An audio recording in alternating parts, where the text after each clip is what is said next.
कर्ण का वध। संजय कहते हैं, महाराज, तदनंतर कर्ण धनुष उठाकर बड़े वेग से अर्जुन के साथ युद्ध करने लगा।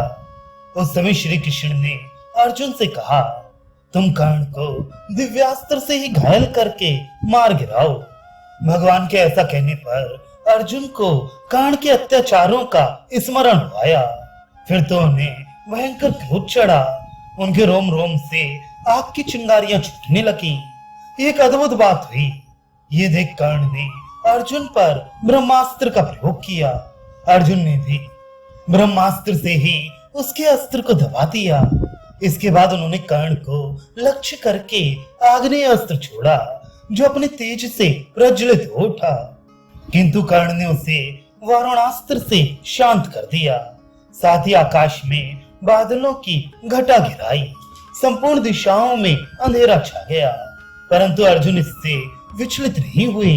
उन्होंने कर्ण के देखते देखते वायव्य अस्त्र से उन बादलों को उड़ा दिया। तब सूतपुत्र ने अर्जुन का वध करने के लिए जलती हुई आग के समान एक भयंकर बाण हाथ में लिया, और जो ही उसे धनुष पर चढ़ाया, पर्वत, वन और कानों सहित सारी पृथ्वी डगमगाने लगी। कर्ण ने उसे छोड़ दिया। उस वज्र सरीखे बाण ने अर्जुन की छाती पर प्रहार किया और उसे छींट डाला। गहरी चोट लगने से उन्हें चक्कर आ गया, हाथ ढीला पड़ गया, गांडीव धनुष खिसकने लगा और उनका सारा शरीर कांप उठा। इसी बीच में मौका पाकर कर्ण पहिया निकालने के लिए रथ से कूद पड़ा। उसने दोनों हाथों से पकड़कर पहिए को ऊपर उठाने की बहुत कोशिश की, किंतु दैववश वह अपने प्रयत्न में सफल न हो सका। इतने में अर्जुन को चेत हुआ और उन्होंने यमदंड के समान भयानक बाण हाथ में उठाया। इसी समय श्री कृष्ण ने कहा, कर्ण जब तक रथ पर नहीं चढ़ जाता तब तक ही इसका मस्तक काट डालो। बहुत अच्छा कहकर अर्जुन ने भगवान की आज्ञा स्वीकार की और कर्ण की ध्वजा पर दहकते हुए बाण का प्रहार किया। ध्वजा टूट गई और उसके गिरने के साथ ही कौरवों की यश, घमंड, विजय, मनोवांछित कामनाओं तथा हृदय का भी पतन हो गया। उस समय बड़े जोर से हाहाकार मचा। अब अर्जुन कर्ण को मारने के लिए बड़ी शीघ्रता करने लगे। उन्होंने अपने भाते से इंद्र के वज्र और यमराज के दंड के समान एक आंजलिक नामक बाण निकालकर हाथ में लिया। उसकी लंबाई 2.5 हाथ की थी। उसमें 6 पर लगे हुए थे, इसलिए वह बहुत तीव्र गति से चलता था।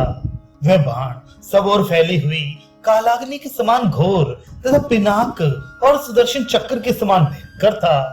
अर्जुन ने उस अस्त्र को गांडीव धनुष पर चढ़ाया और उसे खींचकर कहा, यदि मैंने तप किया हो, गुरुजनों को सेवा से प्रसन्न रखा हो, यज्ञ किया हो और हितैषी मित्रों की बातें ध्यान देकर सुनी हो, तो इस सत्य के प्रभाव से ये बाण मेरे प्रचंड शत्रु कर्ण का नाश कर डाले। ऐसा कहकर उन्होंने वह भयानक बाण कर्ण का वध करने के उद्देश्य से उसकी ओर छोड़ दिया। उनके हाथ से छूटते ही उस सूर्य के समान तेजस्वी बाण ने समस्त दिशाओं और आकाश में प्रकाश फैला दिया। दिन का तीसरा पहर बीत रहा था। उस समय अर्जुन ने उस बाण से कर्ण का मस्तक काट डाला। आंजलिक से कटा हुआ वह मस्तक पृथ्वी पर गिर पड़ा। इसके बाद उसका धड़ भी खून की धारा बहाता हुआ धराशायी हो गया। उस समय कर्ण के शरीर से एक तेज निकलकर आकाश में फैल गया और फिर सूर्यमंडल में विलीन हो गया। इस अद्भुत दृश्य को वहां खड़े हुए सब लोगों ने अपनी आंखों से देखा। अर्जुन ने कर्ण को मार गिराया। ये देख पांडव पक्ष के योद्धा बड़े जोर जोर से शंख बजाने लगे। श्री कृष्ण, अर्जुन तथा नकुल सहदेव ने भी हर्ष में भरकर अपने अपने शंख बजाए। सोमकों ने सेना सहित सिंहनाद किया। दूसरे योद्धाओं ने भी अत्यंत प्रसन्न होकर बाजा बजाना आरंभ कर दिया। कितने ही राजा आकर अर्जुन से गले मिले, कितने ही एक दूसरे को गले लगाकर नाचने लगे।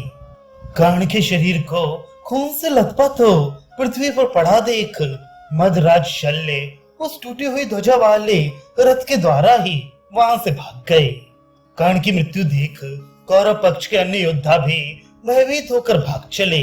उस समय दुर्योधन की आंखों में आंसू भर आए।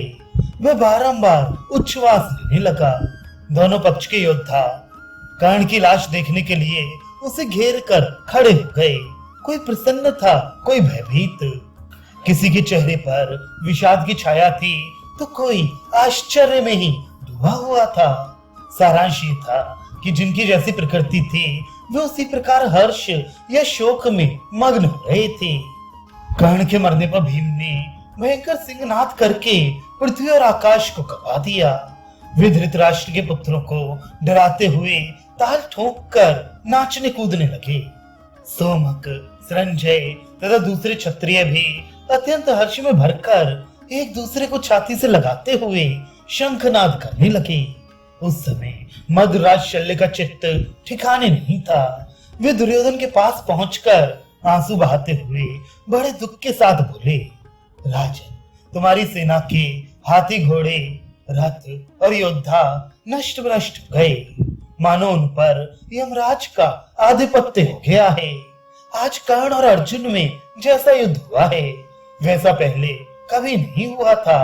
कर्ण ने चढ़ाई करके श्री कृष्ण, अर्जुन तथा अन्य शत्रुओं को प्रायः काबू में कर लिया था, किंतु कुछ फल नहीं हुआ।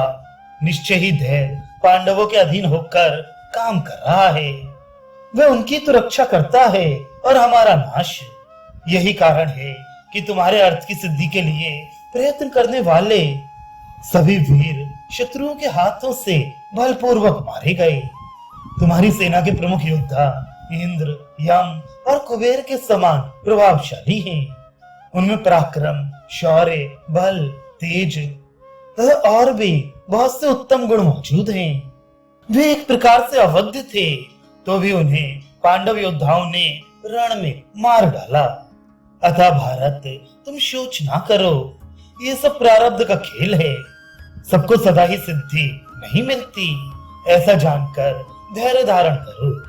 मधुराज की ये बातें सुनकर और मन ही मन अपने अन्यायों का भी स्मरण करके दुर्योधन बहुत उदास हो गया। उसकी बुद्धि कुछ भी काम नहीं देती थी।